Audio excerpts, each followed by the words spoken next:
শুৱালকুছি মহাত্মা গান্ধী টুৰিষ্টখন বিচনাযুক্ত চিকিৎসালয়ত এক আজব কাণ্ড সংঘটিত হয়। পুনৰ এগৰাকী মহিলাক ভুল চিকিৎসাৰ বলি হোৱা বুলি অভিযোগ উত্থাপন হৈছে। গৰ্ভৱতী নহওঁতেই প্ৰসূতি চিকিৎসা কৰোৱাৰ অভিযোগ উত্থাপন হৈছে। চিকিৎসালয়খনৰ অধীক্ষক ডক্টৰ কাৰ্তিক মেধিৰ বিৰুদ্ধে এই গুৰুতৰ অভিযোগ উত্থাপন হৈছে।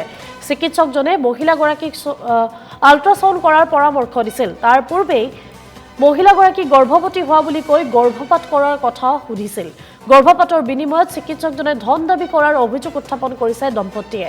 আৰু কিন্তু গুৱাহাটীত আল্ট্ৰাছাউণ্ড কৰোৱাৰ পাছতহে ওলাল উৰহি গছৰ ওৰ। প্ৰকৃততে মহিলাগৰাকী নাছিল গৰ্ভৱতী। ডক্টৰ মেধিৰ ভুল চিকিৎসাৰ অভিযোগক লৈ তীব্ৰ প্ৰতিক্ৰিয়াৰ সৃষ্টি হৈছে। ন্যায় বিচাৰি মুখ্যমন্ত্ৰীক অনুৰোধ জনাইছে ভুক্তভোগী দম্পতীয়ে।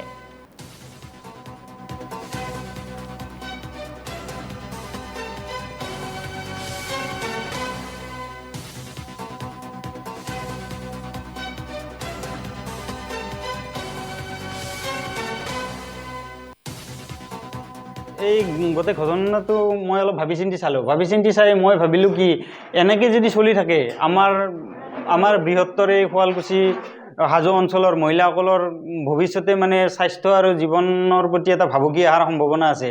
বা এনেকুৱা আমাৰ লগত যিটো ঘটনা ঘটিবলৈ লৈছিল এনেকুৱা ঘটনা নিশ্চয় আগৰ পৰা ঘটি আছে। মানুহে এই বিষয়ে মানে মাত মাতিব পৰা নাই, হয়তো ভয়ত বা সাধাৰণ জ্ঞানৰ অভাৱত নাই কোৱা। গতিকে তাকে ভাবি আমি কৰিলোঁ কি, আমি চাই লওঁ তেখেতে যাতে বিচাৰিছিল DNC কৰাব প্ৰেগনেঞ্চি নোহোৱাকৈ, সেইটো কেনেকৈ কৰে সেই সত্যটো উদ্ঘাটন কৰাৰ কাৰণে আমি আকৌ শুৱালকুছি হস্পিটেলত গ'লোঁ। শুৱালকুছি হস্পিটেলত গৈ আমি তেখেতক লগ ধৰিলোঁ, ডক্টৰ কাৰ্তিক মেধিক লগ ধৰি তেখেতক ক'লোঁ, ছাৰ আমাৰ প্ৰেগনেঞ্চিটো পজিটিভ আছিল, আপোনাকে দেখুৱাইছিলোঁ, আপুনি এইবিলাক মেডিচিন প্ৰেছক্ৰাইব কৰিছিল, কিবা কৰিছিল। এতিয়া কথাটো হ'ল কি, সেইদিনা আমি নাভাবা নিচিন্তাকৈ কৈ দিছিলোঁ কথাটো প্ৰেগনেঞ্চিটো ৰাখিম বুলি।